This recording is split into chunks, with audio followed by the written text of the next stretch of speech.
দিকে দিকে ধর্মযুদ্ধের জিগের বিদ্বেষের বিষ, হিংসার আঁচ।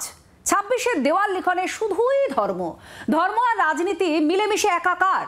কিন্তু সেসবের আঁচ ওদের গায়ে লাগে না। কার কি ধর্ম, কে কোন জাতি, মাথায় সেই ভাবনাটাই থাকে না। তাদের একটাই ধর্ম, সবাই ছৌ শিল্পী। পুরুলিয়ার প্রত্যন্ত গ্রামের শিল্পীরা যে বার্তা দিচ্ছেন, তাদের থেকে শিখতে পারেন নেতারা। রমজান মাস, রোজা রাখছেন, আবার তার ফাঁকেই শরীরে উঠছে হিন্দু দেবদেবীর সাজ পোশাক। রিহার্সাল থেকে উপস্থাপনা সব একসঙ্গে মিলে মিশে। হিন্দু না ওরা মুসলিম, এই জিজ্ঞাসা কারো মাথায় নেই। কে রাম কে রহিম এ নিয়ে ভাবনা নেই। যেটা আছে সেটা হলো জাতপাতের বিভেদ ভোলানো লোকশিল্প, সম্প্রীতির ছৌয়ের দল।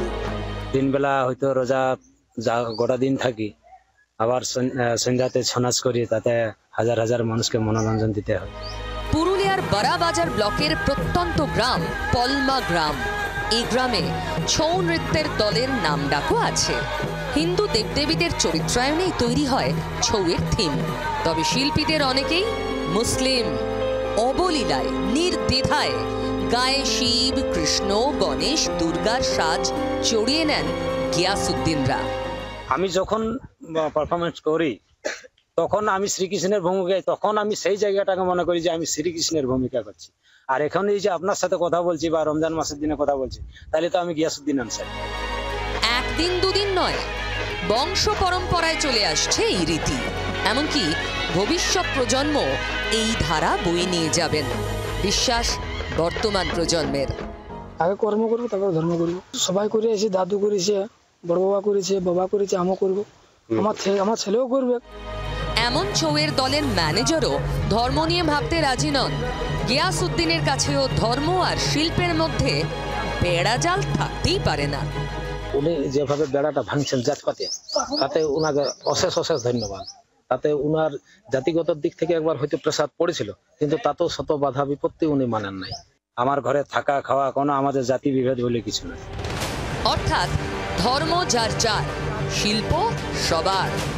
এই সহজ সরল বার্তা দিচ্ছেন পুরুলিয়ার প্রত্যন্ত গ্রামের হতদরিদ্র মানুষগুলি। এটাই তো ভারতবর্ষের চিরন্তন পরম্পরা, বাংলার কৃষ্টি সংস্কৃতি। রাজনীতির কারবারিরা কি সেটা বোঝেন না? নাকি সব বুঝেও ভোটের খেলায় মত্ত হয়ে উস্কে দেন বিভাজনের তত্ত্ব? হিন্দু হিন্দু ভাই ভাইয়ের স্লোগান কলকাতা থেকে চুঁচুড়া বাঁকুড়ায় সাঁটিয়ে দেওয়া হয় পোস্টার। কেউ চ্যাংদোলার হুমকি দেন, কেউ ঠুসো দেওয়ার। ভোট বাক্সের ফায়দা লুটতে লাগিয়ে দেন ধর্মযুদ্ধ। বাংলার আওয়াজ, বাঙালির আবেগ, জি 24 ঘন্টা।